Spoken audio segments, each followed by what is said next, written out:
Shirk, cheat, blame, not a recipe for success. Beyond how traumatic a setback can be, in the fixed mindset, this mindset gives you no good recipe for overcoming it. If failure means you lack competence or potentials, that you are a failure. Where do you go from there? In one study, seven graders told us how they would respond to an academic failure. A poor test grades in a new course, those with the growth mindset, no big surprise. Said they would study harder for the next test, but those with the fixed mindset said they would study less for the next test. If you don't have the ability, why waste your time? And they said they would seriously consider cheating. If you don't have the ability, they thought you just have to look for another way.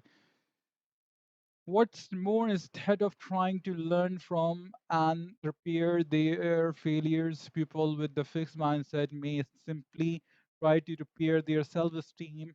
For example, they may go looking for people who are even worse off than they are.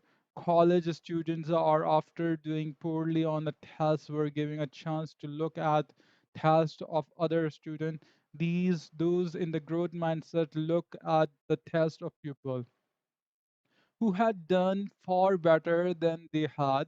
As usual, they wanted to correct their deficiency, but the students in the fixed mindset choose to look at the test of people who had done really poorly.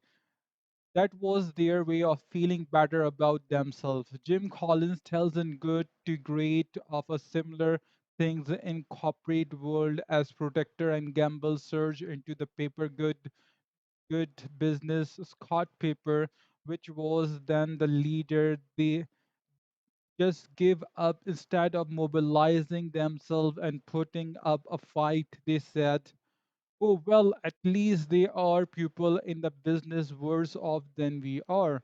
Another way people with the fixed mindset try to repair their self esteem after a failure is by assigning blame on making excuses. Let's return to John McIroney.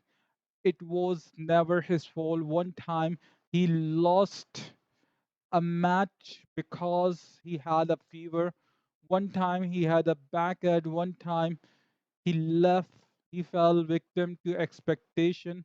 Another time to the tabloid. One time he lost to a friend because the friend was in love and he wasn't. One time he ate too close to the match. One time he was too chunky, another time too thin.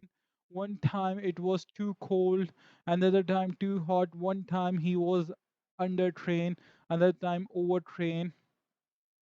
His most agonizing loss, and the one that still keeps him up nights, was his lose in 1984 French Open. Why did he lose after leading Ivo Lendl 2 sets to none? According to the Macron, it wasn't his fault. An NBC cameraman had taken off his handset and a noise starting coming from the side of the court.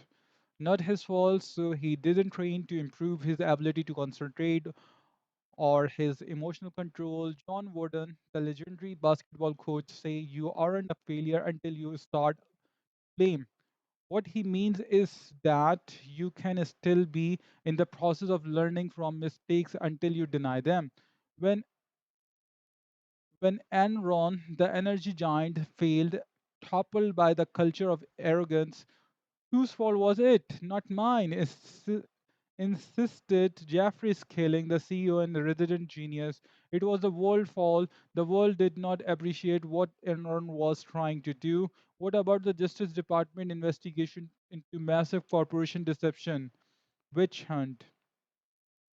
Jack Welch, the growth-minded CEO, had a completely different reaction to the one of the General Electric fiscus. In 1986, General Electric bought Kidder Peabody, a Wall Street investment banking firm. Soon after the deal closed, Kidder Peabody was hit with a big insider trading scandal. A few years later, calamity struck again in the form of Joseph Jett, a trader who made a bunch of fictitious trades to the tune of the hundreds of millions to pump up his bonus, Welch phoned 14 of his top GE colleagues to tell them the bad news and to apologize. Personally, I blame myself for the disaster, Welch said.